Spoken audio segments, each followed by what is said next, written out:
Good morning students. आज का जो टॉपिक है हमारा, जो न्यू टॉपिक है वो डिबेंचर्स है। हमारे सिलेबस में इस बार केवल issue of debenture, redemption of debenture syllabus में अवेलेबल नहीं है इस साल। तो हम केवल इश्यू ऑफ डिबेंचर के बारे में देखेंगे। डिबेंचर्स क्या होता है इसके बारे में डिटेल जानते हैं, फिर इश्यू ऑफ डिबेंचर क्या होता है उसके बारे में देखेंगे। हमने अभी तक देखा कि शेयर्स, कंपनी क्या करती है, अपनी कैपिटल के छोटे छोटे पार्ट्स कर लेती है जिसे वो शेयर्स बोलते हैं, और शेयर्स मार्केट में इशू किए जाते हैं। मार्केट में इशू करके क्या होती है, कैपिटल कंपनी को मिलती है और उस कैपिटल से कंपनी अपना बिजनेस स्टार्ट करती है। कैपिटल में ये मतलब जो शेयर कैपिटल है उसका एक ये जिसे कहते हैं कैरेक्टरिस्टिक्स है कि उसको लाइफ टाइम तक पेमेंट करने की ज़रूरत नहीं है, यानी कि रिडीम्ड नहीं होते, पेमेंट नहीं होते वो। अब डेबेंचर्स क्या है? डेबेंचर एक्नॉलेजमेंट ऑफ डेट है, यानी कि जिस तरह से कंपनी कैपिटल को प्रोक्योर करती है मार्केट से, उसी तरह से मार्केट से लोन भी लेती है छोटे छोटे पार्ट्स में। अगर कंपनी ने कैपिटल लेनी है 10 करोड़ की और 5 करोड़ का लोन लेना है तो किस तरह से लेगी? तो 10 करोड़ की कैपिटल जो शेयर्स के फॉर्म में लिया, शेयर यानी छोटे छोटे पार्ट्स में डिवाइड कर दिया। वैसे ही 5 करोड़ का अगर डेट लेना है, उधार लेना है, तो उसको भी छोटे छोटे पार्ट्स में डिवाइड कर देती है, जिस पार्ट को बोला जाता है डिबेंचर। जिस पार्ट को क्या बोला जाता है? डिबेंचर। तो small part of the debt acknowledgement is termed as, क्या बोला जाएगा आपका? डिबेंचर्स। तो डिबेंचर भी स्मॉल पार्ट है, इसको अभी ध्यान रखिएगा। अब हम आगे बढ़ते हैं और बात जानते हैं कि आखिर डिबेंचर है क्या चीज़। ठीक है, डिबेंचर है क्या और इसका इशू किस तरह से किया जाता है। चलिए, तो जो डिबेंचर्स है, मीनिंग ऑफ डिबेंचर में हम देखते हैं, debenture is a written document. यहाँ से आपको डेफिनेशन मिल जाएगी और ये डेफिनेशन आपने लिखनी भी है। Debentures is a written instrument acknowledging of debt. जो डेट ये बताता है कि डेट कंपनी ने लिया है with a common seal. Company की कैरेक्टरिस्टिक होती है, 11 में हम पढ़ चुके हैं, कंपनी अपने हर डॉक्यूमेंट में अपनी सील यानी कि अपने सिग्नेचर करती है, जिससे कि ऑथेंटिकेट हो जाता है कि कंपनी की तरफ से डिबेंचर इश्यू हुए हैं। तो कंपनीज एक्ट में भी दे रखा है डिबेंचर इंक्लूड डिबेंचर, ध्यान रखना बॉन्ड भी बोला गया है इनको आजकल बॉन्ड भी बोला जाता है। तो यही है आपके डिबेंचर एक्नॉलेजमेंट ऑफ डेट है, यानी कि जब कंपनी क्या करती है, मार्केट से लोन लेती है, उसको छोटे छोटे पार्ट्स में क्या करती है, कंपनी मांगती है। इसका यानी कि इसकी कैरेक्टरिस्टिक मेन क्या है, इस पे प्रॉफिट नहीं मिलता है, इस पे इंटरेस्ट मिलता है, क्योंकि लोन पे इंटरेस्ट मिलता है। दूसरी चीज़ क्या होती है, वो फिक्स रेट होती है, इंटरेस्ट मिलने की फिक्स रेट होती है। तो ये चीज़ें होती हैं, और क्या है, इसका पेमेंट टाइम पे होता है। तो हम किस तरह से इसको समझ सकते हैं, इसको डिफरेंस से हम बिल्कुल समझेंगे कि क्या डिफरेंस होता है शेयर्स और डिबेंचर में। ओनरशिप, यहाँ पर को ओनरशिप क्या बोला गया, देखो, shares, shares represents ownership of the company. Share company की ओनरशिप को रिप्रेजेंट करता है, यानी कि ये माना जाता है कि कंपनी के ओनर हैं, कंपनी के लिए रिगार्डिंग डिसीजंस ले सकते हैं। डिबेंचर्स एक्नॉलेजमेंट ऑफ डेट है, इसलिए ओनर नहीं है, ये बोरोड कैपिटल का पार्ट है, तो यानी कि इनको मैनेजमेंट में पार्टिसिपेट करने का अधिकार नहीं होता, ये कंपनी के रिगार्डिंग डिसीजन नहीं ले सकते। रिटर्न, शेयर्स पे डिविडेंड मिलता है लेकिन वो फिक्स नहीं होता, प्रॉफिट होगा तो डिविडेंड मिलेगा, अगर नहीं होगा तो नहीं मिलेगा। डिबेंचर्स पे इंटरेस्ट दिया जाता है, ध्यान रखें, और ये इंटरेस्ट फिक्स होता है pre determined terms and condition के अकॉर्डिंग। रीपेमेंट, नॉर्मली ध्यान रखें, नॉर्मली क्या होता ही नहीं है, शेयर्स का कोई भी पेमेंट नहीं होता during the life time of the company, लेकिन डिबेंचर का टर्म होता है 5 या 10 साल बाद उसको पेमेंट करना जरूरी है। वोटिंग राइट शेयर होल्डर को होता है, डिबेंचर होल्डर को नहीं होता, वोट नहीं कर सकते, मैनेजमेंट में पार्टिसिपेट नहीं कर सकते। सिक्योरिटी, शेयर सिक्योर्ड नहीं है, क्योंकि शेयर्स को उनकी प्रॉपर्टी पर अधिकार नहीं होता, कंपनी की प्रॉपर्टी पर अधिकार नहीं होता, वो कंपनी की प्रॉपर्टी को, क्योंकि कैपिटल है, और कैपिटल होने के कारण इसमें क्या होता है, प्रॉफिट में हो सकता है लॉस हो तो इनको बियर करना पड़ेगा, प्रॉफिट होगा तो भी इनको इंजॉय करना पड़ेगा। लेकिन क्या है कि ये कंपनी की प्रॉपर्टी पे क्लेम नहीं कर सकते, लेकिन डिबेंचर होल्डर क्या होता है, इनका कंपनी की प्रॉपर्टी पर क्लेम होता है, क्योंकि लोन है ये एक प्रकार से, अगर कंपनी लोन नहीं दे पाती तो कंपनी की प्रॉपर्टी बेच कर भी ये क्या कर सकते हैं, पैसा ले सकते हैं, इसीलिए इनको सिक्योर्ड बोला जाता है। कन्वर्टेबिलिटी, शेयर्स को कन्वर्ट नहीं किया जा सकता है, जबकि डिबेंचर्स को यानी कि इनको कन्वर्ट किया जाता है। What is conversion? कन्वर्जन मतलब होता है कि डिबेंचर को किसी और सिक्योरिटी में कन्वर्ट किया जा सकता है, किसी और सिक्योरिटी में क्या किया जाता है, कन्वर्ट किया जा सकता है, तो उसे हम बोलेंगे क्या, डिबेंचर्स। ये चीज़ें ध्यान रखेंगे, ठीक है। तो अब हम आगे को बढ़ते हैं और देखते हैं कि टाइप्स ऑफ डिबेंचर, डिबेंचर कितने टाइप के होते हैं, डिबेंचर कितने टाइप के होते हैं। देखिए, टाइप्स ऑफ डिबेंचर में आ जाते हैं from the point of view of the security, security के पॉइंट ऑफ व्यू से देखते हैं। सिक्योरिटी मतलब कितने सिक्योर्ड है, सिक्योर्ड डिबेंचर और अनसिक्योर्ड डिबेंचर। सिक्योर्ड डिबेंचर का सिंपल मतलब ये है कि जब डिबेंचर्स में कोई मोर्गेज यानी कि कोई चार्ज फिक्स एसेट्स पे यानी कि फिक्स एसेट गिरवी रखी होंगी तो ये कहलाते हैं सिक्योर्ड डिबेंचर्स। जब इस तरह की कोई भी सिक्योरिटीज़ उनके पास नहीं होती है तो वो अनसिक्योर्ड बोले जाते हैं। कोई भी सिक्योरिटी अगर नहीं दी जाती है, स्पेसिफिक चार्ज नहीं है, यानी कि जैसे हमने बोल दिया डिबेंचर इश्यू किया, उसके ऊपर हमने बिल्डिंग और मशीनरी को गिरवी रख दिया तो वो सिक्योर्ड है। लेकिन जब हमने इसको स्पेसिफाई नहीं किया, specific charge, not having specific charge, वो क्या कहलाएंगे, अनसिक्योर्ड डिबेंचर्स। अब आते हैं वी ऑफ टेन्योर। टेन्योर मतलब पेमेंट कब होगा। Redeemable debenture, irredeemable debenture. ध्यान रखना, इरिडीमेबल डिबेंचर इंडियन कंपनियां भी इशू नहीं कर सकती है। इरिडीमेबल मतलब इसका जिसका कोई टाइम पीरियड फिक्स नहीं है, इरिडीमेबल कहलाता है। ऐसा नहीं है कि रिडीम ही नहीं होंगे, लेकिन कोई फिक्स टाइम पीरियड नहीं होता। लंबे समय की अवधि के बाद पेमेंट तो होगा, लेकिन कब होगा नहीं पता, या वाइंडिंग अप के टाइम पे होगा। तो ऐसे इश्यू नहीं किए जाते हैं इंडिया में, केवल रिडीमेबल डिबेंचर ही इश्यू किए जाते हैं, जिनका क्या होता है, ध्यान रखना, रिडीमेबल का मतलब होता है पेमेंट। जब भी कंपनी कोई भी डिबेंचर इशू करेगी इन इंडिया में डिबेंचर यानी एक्नॉलेजमेंट ऑफ डेट पब्लिक में इशू करेगी, तो इशू करने के साथ ही ये भी फिक्स कर देगी कि उसका पेमेंट कितने साल बाद होगा और किस प्राइस पे होगा। तो इसे बोलते हैं रिडीमेबल टर्म्स एंड कंडीशंस, इसे बोलते हैं रिडीमेबल टर्म्स एंड कंडीशन। जैसे मान लिया जाए कंपनी ने 100 रुपये का डिबेंचर है, यानी कि 100 रुपये का उधार लिया। अब पेमेंट करने समय कितना रुपये देगी, ध्यान रखना, कितना भी दे सकती है, 100 भी दे सकती है, 110 भी दे सकती है, 95 भी दे सकती है। तो यानी कि डिस्काउंट पे तो नहीं देती है। तो पेमेंट जो होता है या तो प्रीमियम पे होता है या पार पे होता है। पार मतलब होता है या तो 100 रुपये देगी या फिर क्या करेगी, उससे ज़्यादा देगी, ठीक है, at the time of repayment, 5 या 10 साल बाद। तो ये जो टेन्योर यानी कि जो पेमेंट की कंडीशन है, ये पहले से ही एग्रीमेंट में फिक्स होती है कि अगर आपने मुझे 100 रुपये दिया तो हम पेमेंट के समय इतने साल बाद आपको इतना पैसा वापस करेंगे। This is called repayment terms and condition, जिसे कहते हैं रिडीमेबल। क्लियर हो गया होगा आई होप। कन्वर्टेबिलिटी, ऐसा देखो, सारी टर्म्स एंड कंडीशन पहले से ही फिक्स होती हैं डिबेंचर के रिगार्डिंग। तो जो डिबेंचर कन्वर्टेबल होंगे उनके रिगार्डिंग पहले से लिखा होगा कि कितने साल बाद इनको किस में कन्वर्ट किया जाएगा। कन्वर्टेबल डिबेंचर का मतलब है इनको अधिकार है, यानी कि डिबेंचर होल्डर को अधिकार होगा कि ये किस में कन्वर्ट हो सके, या तो इक्विटी शेयर में कन्वर्ट हो सके या प्रेफरेंस शेयर में कन्वर्ट हो सके, but after a specific period of time. कुछ समय बाद आप डिबेंचर को होल्ड करेंगे और उनको आप कन्वर्ट करने का अधिकार रख पाएंगे, यानी कि आप डिबेंचर होल्डर से फिर शेयर होल्डर भी हो सकते हैं। नॉन कन्वर्टेबल डिबेंचर, जिनको ये अधिकार नहीं होता, वो नॉन कन्वर्टेबल डिबेंचर कहलाते हैं। कूपन रेट, यहाँ पर कूपन रेट का मतलब होता है जो उसमें इंटरेस्ट रेट होती है, उसके बारे में बोला जाता है कि कितना इंटरेस्ट आपको दिया जाएगा कंपनी की तरफ से as a interest on loan. Specific coupon rate, coupon rate का मतलब है जब कंपनी स्पेसिफाई करती है कि इतना ही % आपको क्या होगा, मिलेगा इंटरेस्ट के रूप में, तो वो कहलाता है स्पेसिफिक। इसमें कोई कमी या बढ़ोतरी फिर बाद में नहीं की जा सकती है। ये क्या होता है मैं बताता हूँ। स्पेसिफिक कूपन रेट डिबेंचर्स क्या होते हैं, जैसे मान लिया जाए 100 रुपये का एक डिबेंचर है, तो डिबेंचर के नाम के सामने लिखा होगा 9% डिबेंचर। 9% डिबेंचर का मतलब क्या हो गया, डिबेंचर के नाम के सामने ही एक क्या है, परसेंटेज अटैच्ड है, स्पेसिफिक कूपन रेट अटैच होता है, इसे बोलते हैं स्पेसिफिक डिबेंचर्स। तो यानी कि इसमें 9% के हिसाब से ही इंटरेस्ट दिया जाएगा कंपनी की तरफ से। तो यानी कि डिबेंचर्स के सामने जब भी कोई परसेंटेज या बॉन्ड के सामने जब भी कोई परसेंटेज अटैच हो, तो उसका मतलब है ये जो डिबेंचर हैं कितना % इंटरेस्ट कैरी करते हैं, उतना %। 9 यहाँ 9% लिखा है तो 9%, 10% लिखा होगा तो 10%, 5 लिखा तो 5, 12 लिखा होगा तो 12% इंटरेस्ट वो कैरी करते होंगे। ये कहलाता है स्पेसिफिक कूपन रेट डिबेंचर, जिसमें स्पेसिफिक रेट फिक्स होती है।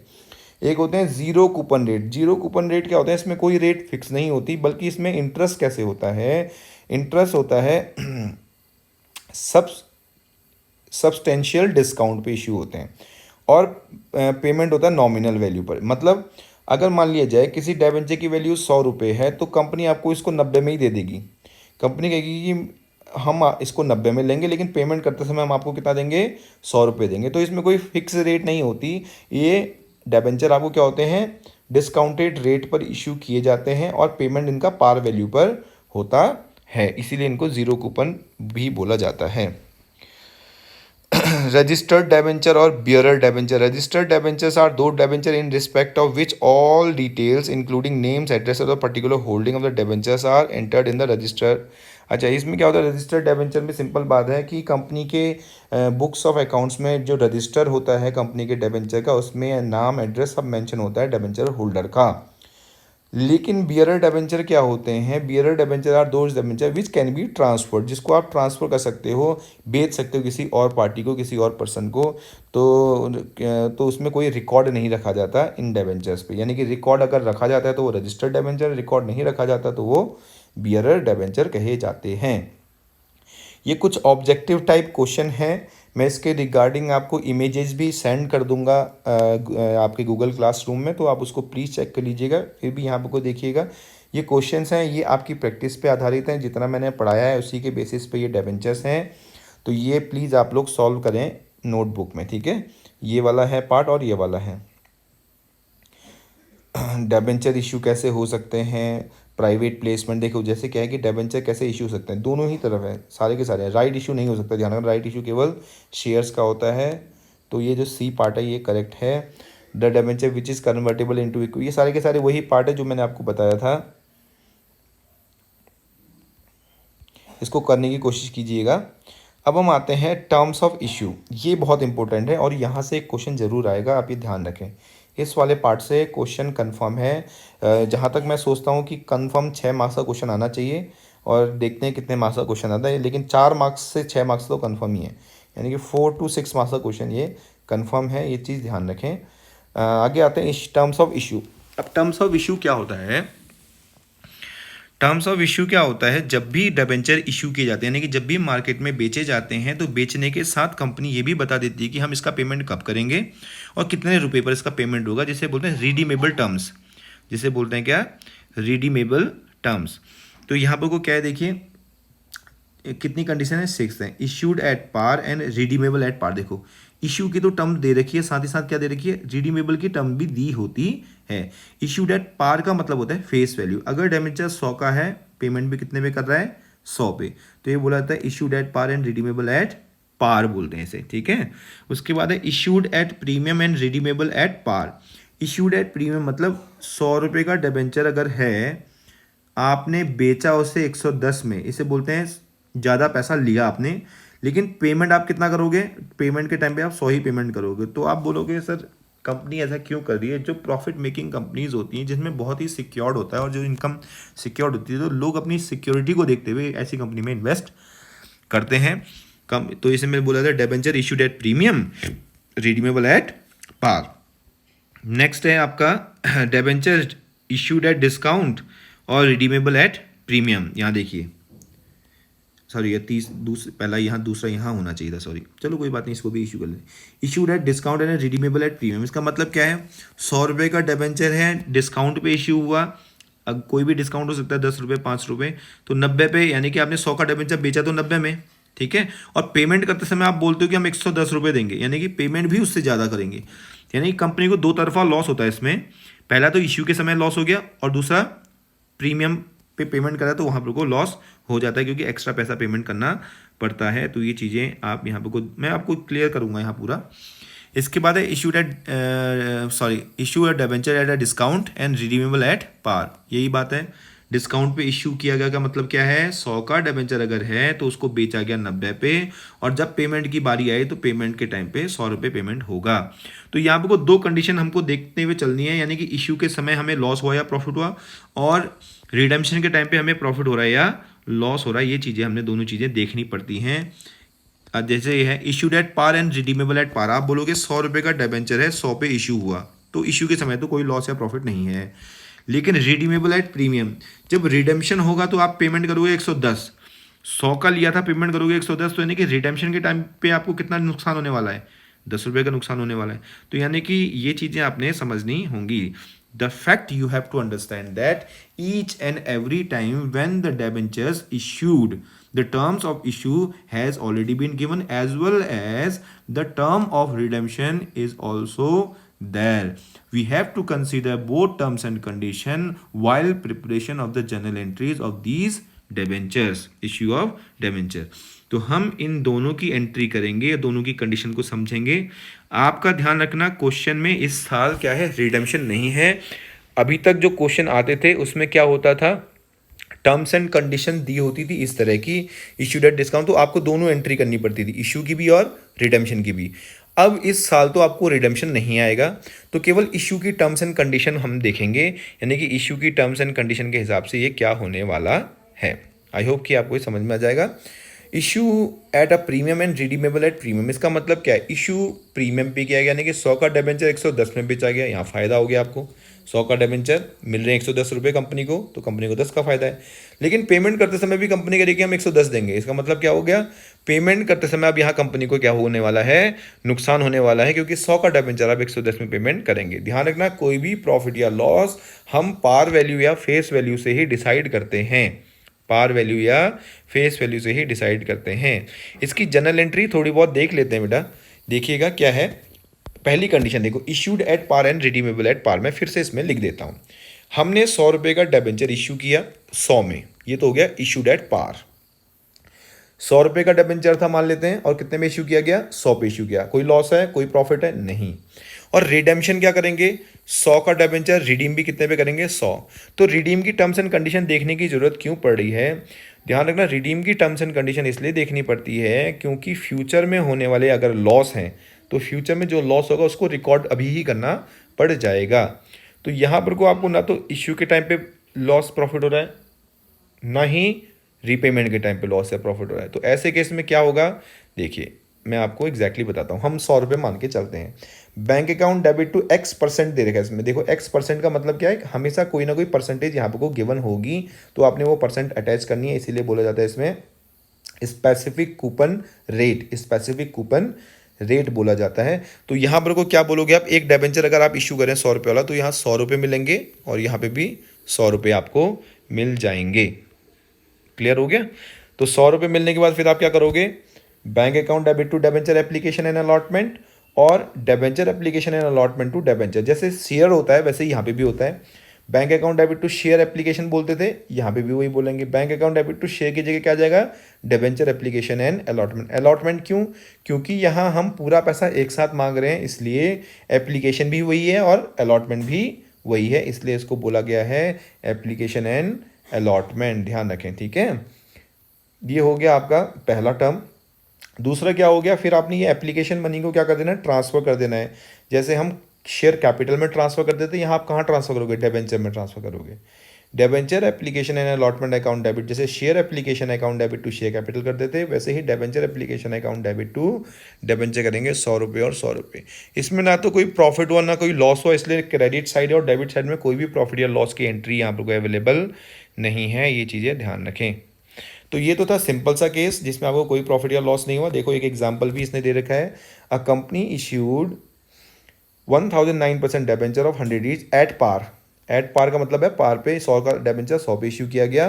The following general entry will be issued, redeemable भी पार पे, यानी कि रिडेम्पशन के टाइम पे भी कोई लॉस या प्रॉफिट नहीं होने वाला है। तो ध्यान रखो 1000 डिबेंचर 100 के हिसाब से, तो बैंक अकाउंट डेबिट जब किया जाएगा तो 1000 डिबेंचर है, एक डिबेंचर 100 का बेचा गया, तो 100 रुपये के हिसाब से देखो कितना आ गया, 1,00,000 रुपये आ गया। और यही अमाउंट आप ट्रांसफ़र कर दोगे किधर, डिबेंचर अकाउंट में भी ट्रांसफ़र कर दोगे, 1,00,000 और 1,00,000। तो ये है आपका सिंपल सा पहला टर्म। ये बहुत इजी सा टर्म है, ये वाला ज़्यादातर पूछा नहीं जाता है। आगे बढ़ते हैं, वो क्या टर्म्स है, issued at discount and redeemable at par. अब दिमाग लगाइए, कोई कंपनी अगर 100 का डिबेंचर 90 में बेचती है तो कंपनी के लिए प्रॉफिट है लॉस है, आप बोलोगे सर ऑब्वियसली लॉस है, 100 का चीज़ 90 में बेचेगा तो लॉस ही है, तो ये लॉस ऑब्वियसली डेबिट होगा। तो लॉस को किस तरह से डेबिट किया जाता है वो हम देख लेते हैं, बहुत आसान सा है, देखें कैसे, मैं आपको एक्सप्लेन करके भी बताऊंगा। सबसे पहले जितना पैसा मिला, bank account debit to debenture application and allotment account, आपको 90 ही मिला है 100 का, कितना मिला है 90, यहाँ लिखा आपने 90 मिला। अब आप अगली एंट्री में बताओगे कि 90 100 का 90 कैसे मिला और कहाँ गया 10 रुपये। तो आप बताओगे कि 90 रुपये एप्लीकेशन मिला जी, ठीक है, डिस्काउंट देना पड़ा हमें 10 रुपये, जबकि डिबेंचर कितने का था 100 रुपये। हमेशा ध्यान रखना डिबेंचर में फेस वैल्यू आनी चाहिए, डिबेंचर में पार वैल्यू आनी चाहिए। 100 रुपये का डिबेंचर है, 90 मिला और 10 रुपये का क्या हो गया, डिस्काउंट हो गया, ये क्लियर करना है। देखिए नेक्स्ट में आपने एग्जाम्पल भी दे रखा होगा। अब देखो यहाँ पे को ₹1,00,000 है, अगेन यहाँ पे को वर्ड देखो रुपीज़ आ गया है, तो 1,00,000 रुपए के डेबेंचर। तो पहले तो आप नंबर ऑफ डेबेंचर निकालो। एक डेबेंचर की कीमत है ₹100। कभी भी नंबर ऑफ डेबेंचर या शेयर निकालने हो तो फेस वैल्यू से डिवाइड किया जाता है, किसी और चीज़ से नहीं। कितने में इश्यू हुआ, प्रीमियम था नहीं था, उससे कोई फर्क नहीं पड़ता। यहाँ नंबर ऑफ डेबेंचर आ जाएंगे बेटा कितने, 1000। नंबर ऑफ डेबेंचर कितने आ जाएंगे, 1000। तो यानी कि ₹1,00,000 है, 1,00,000 डेबेंचर नहीं है, ₹1,00,000 डेबेंचर है। यानी कि 1000 डेबेंचर थे, ₹100 का एक डेबेंचर था, जिसको आपने 100 में तो इश्यू किया नहीं, 5% पे किया, 5% डिस्काउंट पे किया, और पेमेंट आपने तो 100 पे ही करना है। तो इसका मतलब क्या है, पेमेंट के टाइम पे तो आपको कोई लॉस नहीं है, तो पेमेंट का टर्म ही हटा दो। पेमेंट के टाइम पे जब भी लॉस होगा तभी एंट्री करेंगे, अदरवाइज हम उसकी एंट्री को इग्नोर कर देंगे। ध्यान रखना, रीपेमेंट में मैं फिर से बता देता हूँ, एक शॉर्टकट है, रीपेमेंट एट पार। रीपेमेंट यानी कि रीपेमेंट में लॉस कब होता है, जब रीपेमेंट प्रीमियम पे होगा, तभी हम एंट्री को कंसीडर करेंगे, अदरवाइज ये रीपेमेंट का टर्म को भूल जाओ। जब रीपेमेंट किस पे होता होगा, प्रीमियम पे होगा, तभी हम इसको कंसीडर करेंगे रीपेमेंट के टर्म को, अदरवाइज हम इसको भूल जाएंगे। ये समझ लें, रीपेमेंट का टर्म जब भी प्रीमियम होगा तो ही इसको कंसीडर किया जाएगा। तो हमने यहाँ भूल गए इसको, लो पार पे है। तो हम सीधे आते हैं कि 100 का डेबेंचर डिस्काउंट पे इशू हुआ है। 100 का डेबेंचर 5% यानी कि ₹5 के डिस्काउंट पे आपने बेचा है। 100 का डेबेंचर बेचा आपने 95 में, तो आपको हो गया ₹5 का लॉस। तो आपको मिलेगा कितना एक डेबेंचर का, ऑब्वियसली आपने बेचा 95 में, तो 95 में मिलेंगे। तो 1000 डेबेंचर आपके पास थे, एक डेबेंचर आपने 95 में बेचा, तो आपको कितने मिलेंगे, 95,000 ऑब्वियसली। ठीक है, 95 मिलेंगे ना। तो चलो 95,000 को लेके चलते हैं, अब हिसाब किताब बताते हैं आगे कंपनी की बुक्स में।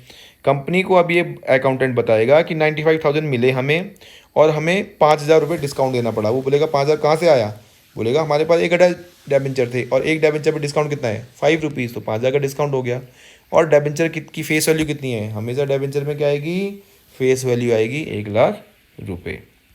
आई होप कि आपको ये भी समझ में आ गया होगा। अब है issued at premium and redeemable at par. फिर से देखो, रिडीमेबल एट पार है तो रिडीमेबल की टर्म ही हटा दो।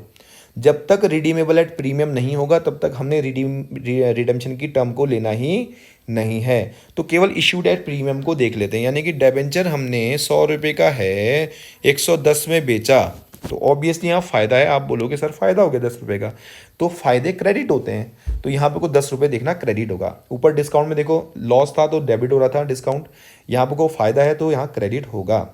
तो आप 100 का डेबेंचर 110 में बेचोगे तो आपको कितने रुपए मिलेंगे, मैं रुपए मिलेंगे बोल रहा हूँ, प्रॉफिट कितना हुआ ये नहीं बोल रहा।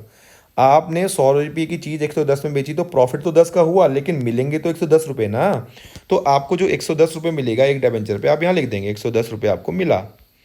अब आप नीचे हिसाब बताओगे सेकेंड एंट्री में, ₹110 आपको यहाँ मिल गए। आप सेकेंड एंट्री में क्या बताने लगोगे कि इसका कैलकुलेशन कि कैसे ₹110 आया। आप बताओगे ₹110 कैसे आया। देखिए, आप बताओगे हमें मिला है ₹110 एज अ एप्लीकेशन, जिसमें से ₹100 तो डेबेंचर की वैल्यू थी, और ₹5 के क्या था, security premium reserve, SPR, security premium reserve. Profit को यहाँ पे भी सिक्योरिटी प्रीमियम रिजर्व में क्रेडिट किया जाता है, जैसे शेयर्स में किया जाता है। ठीक है, ये बहुत इजी हो गया इस बार चैप्टर, क्योंकि रिडेम्पशन हट चुका है। इश्यू एट प्रीमियम वाला अभी आपको समझ में आ गया होगा। एक न्यूमेरिकल भी इसने दे रखा होगा, देख लेते हैं एक बार फिर से न्यूमेरिकल पोर्शन में क्या दिया हुआ है। आगे आते हैं, देखो अ कंपनी इशूड ₹1,00,000, अगेन 1,00,000 आ गया तो इसमें फेस वैल्यू से डिवाइड कर देते हैं, तो हमें पता है कि कितने डेबेंचर आ जाएंगे, 1000 डेबेंचर है कंपनी के पास, जिसको कंपनी ने 5% प्रीमियम पे, वहाँ 5% डिस्काउंट था, यहाँ 5% प्रीमियम, यानी कि 105 में इशू किया होगा। कितने पे इशू किया होगा, 105। तो कंपनी को कितने रुपए मिले होंगे एक डेबेंचर पे, 105। तो 105 एक डेबेंचर में मिले, तो 1000 डेबेंचर पे कितने मिले, ₹1,05,000 आपको मिले। तो bank account debit to debenture application account ₹1,05,000 ये आ गया। अब आप हिसाब दो अगले एंट्री में, ₹1,05,000 जो आए, तो डेबेंचर तो 1,00,000 के थे, तो डेबेंचर में तो आप क्रेडिट 1,00,000 कर सकते हो क्योंकि फेस वैल्यू आएगी इसमें। तो ₹5,000 का क्या है, सिक्योरिटी प्रीमियम रिजर्व के रूप में आपको क्रेडिट करना पड़ेगा।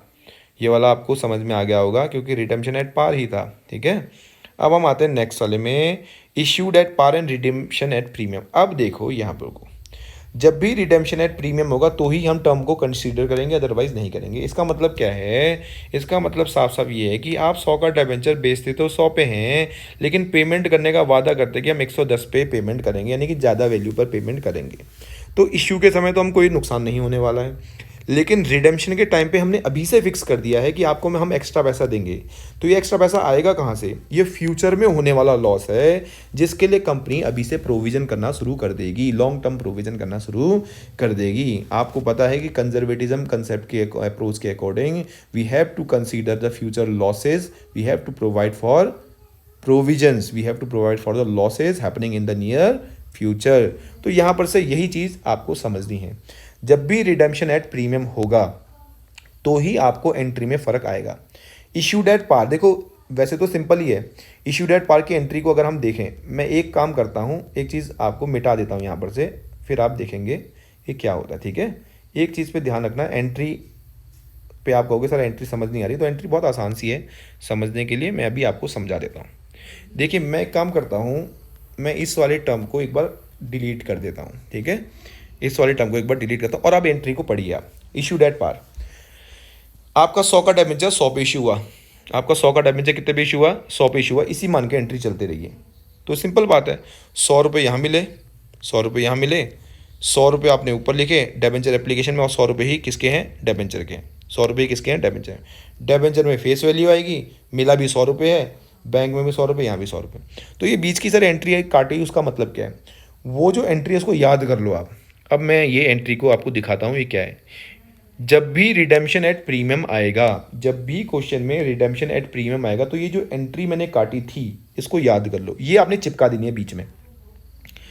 जो एंट्री आपने याद करी थी उस, ये सॉरी, जो आपने एंट्री पहले जो 3 कंडीशन में आप पढ़ चुके हैं, वही एंट्री आगे भी होंगी, बस यही वाली अमाउंट इसमें ऐड हो जाएगी। Loss on issue of debenture to premium on redemption of debenture, premium on redemption of debenture. अगर कंपनी कहती है कि हम रिडेम्पशन के टाइम पे 110 देंगे, तो उसका मतलब है कितना लॉस होने वाला है फ्यूचर में? 10 रुपये का। तो यहाँ पर को क्या आ जाएगा?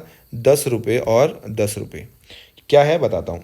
Loss on issue of debenture, loss on issue of debenture क्यों बोला गया है? क्योंकि कंपनी ने इश्यू करते समय ही ये बता दिया है कि हम आपको 10 रुपये एक्स्ट्रा देंगे at the time of redemption, इसलिए इश्यू का लॉस माना जाता है। प्रीमियम ऑन रिडेम्पशन क्रेडिट क्यों हुआ है? सिक्योरिटी प्रीमियम रिजर्व अलग चीज़ है, प्रीमियम ऑन रिडेम्पशन अलग चीज़ है। क्यों है बता देता हूँ। ये एक लॉन्ग टर्म लाइबिलिटी है, लॉन्ग टर्म प्रोविजन है। कंपनी इसका पेमेंट अभी नहीं कर रही है, इसलिए कंपनी इसके लिए लाइबिलिटी बना रही है, और जब भी लाइबिलिटी बनती है तो वो क्या होगी? क्रेडिट होगी, इसलिए इसको क्रेडिट किया गया है। तो एक एंट्री आप याद करेंगे, जब भी रिडेम्पशन एट प्रीमियम आएगा तो ये एंट्री यानी loss debit to premium on redemption को आपने ऐड करना पड़ेगा। ठीक है, तो इसका मतलब क्या हो गया कि आपने केवल यही एंट्री याद करनी है रिडेम्पशन एट प्रीमियम में, जो आपने ऐड करनी पड़ेगी।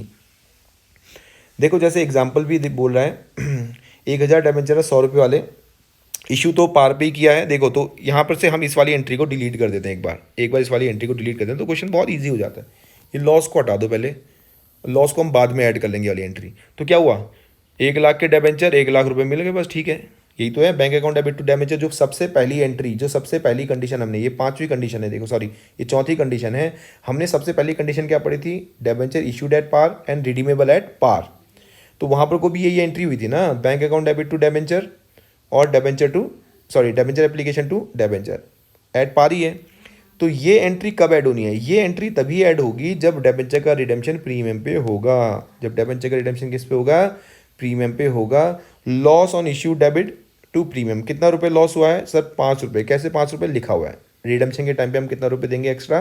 5%। तो 100 का 5% कितना हुआ? 5 रुपये। एक डिबेंचर पे 5 रुपये, तो 1000 डिबेंचर पे कितना हो गया? 5000 रुपये। तो यही 5000 रुपये एक्स्ट्रा आपने ऐड करने हैं किस एंट्री में? देखो ये वाली एंट्री में, ये पहली कंडीशन जो मैंने बताई थी, ये देखो वही है ना entry, bank account debit to debenture और debenture sorry debenture application and debenture application to debenture. इसमें हमने क्या कर दिया? इशूड एट पार था, यही एंट्री होनी है।